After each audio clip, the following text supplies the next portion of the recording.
Гласот на Америка на македонски. Преку една деценија вашиот прозорец кон САД. А сега, директно од студиото во Вашингтон.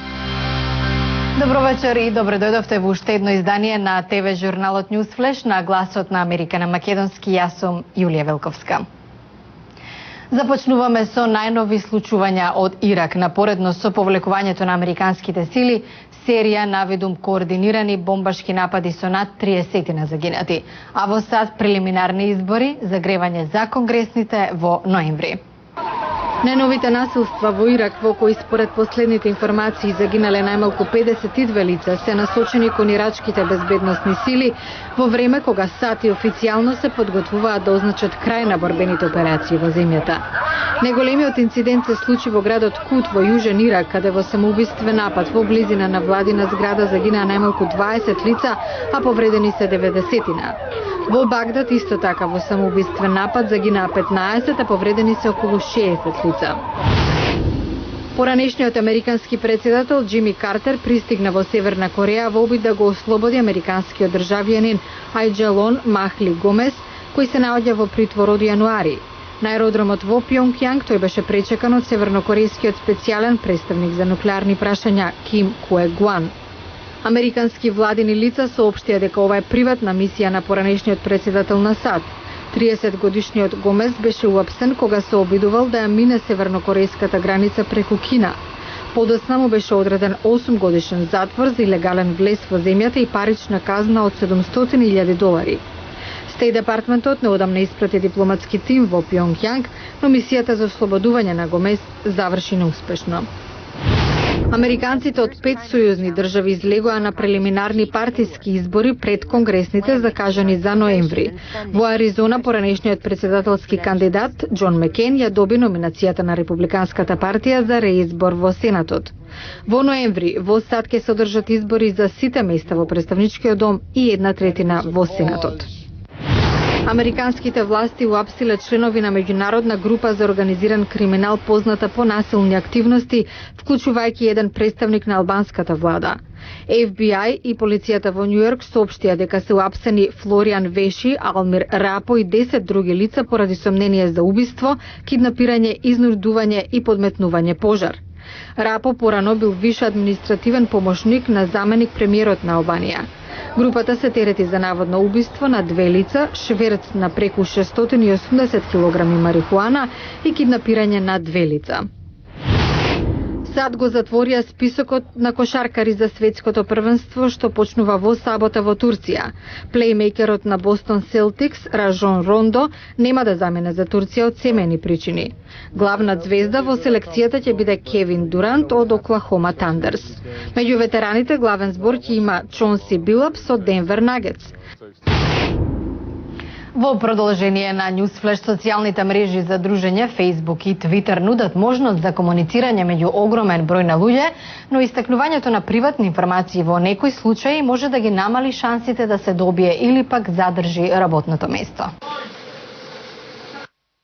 Од повторно поврзување со стари пријатели па се до потрага по нова работа, интернет страниците за дружење го револуционизираа начинот на интеракција.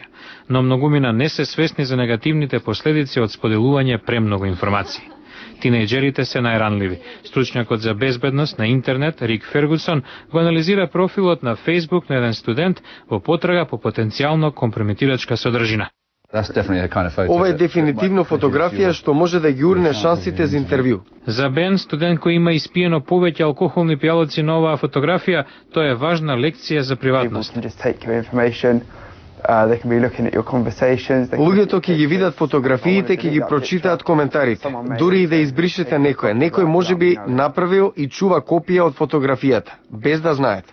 Работодавачот Фил Лейн вели дека многу собственици на фирми се држат до конзистентноста, дури и кога станува збор за интернет. Вашиот профил на интернет мора да е конзистентен. Ако имате различни квалификации на разни онлайн адреси, јас како работодавец веднаш би се запрашал. Што е тука проблемот? Но има и добра страна од преголемото експонирање на интернет. Например, ако некој бара работа во областа на маркетингот, тогаш неговите маркетинг и комуникациони техники лесно може да се проверат од она што го огласил на интернет. Експертите порачуваат, најдобар начин како да се однесувате кога ставате некоја содржина на интернет е да имате наум дека целиот свет ве наблюдува. Покрај тоа што ја претекна Јапонија како втора светска економија, Кина искусува зголемена понуда на пазарот за луксузни производи, со очекување да достигне 14 милиарди долари во наредните 5 години. Ова е гардеробер каков што не можеше да се замисли во Кина во времето на Мао Цетунг. Но Ши Шаоја оди на забава и вели дека итни се потребни соодветни чевли и чанта за да ја одговараат со фустанот од марката Валентино. Таа извршен директор во маркетинг агенција во Пекинг изработува околу 73.000 долари годишно. Најмалку 1/3 од примањата ги троши на луксузни производи од познати дизајнери и на скапи часовници. За неа тоа е важен дел од имиджот.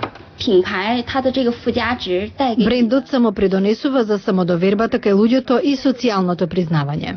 Додека поголемиот дел од светот се справува со проблемите на рецесијата, продажбата на луксузни добра во Кина забележа пораз за 30%. Жан-Мишел Думонт е директор на компанија за односи со јавноста во Азија. Вели минатата година кинезите потрошиле 9,4 милиарди долари на луксузни производи, претекнувајќи ги САД и веднаш по Јапонија, Кина стана втор најголем пазар за вакви производи. Ова е осликување на општествените промени, економските трендови во Кина воопшто.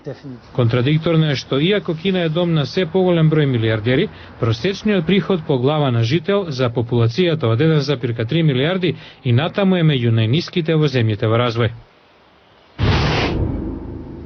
А утре, како намалувањето на наталитетот и рецесијата креираат проблеми при пензионирањето во САД и многу други земји. Гледате утре во Newsflash.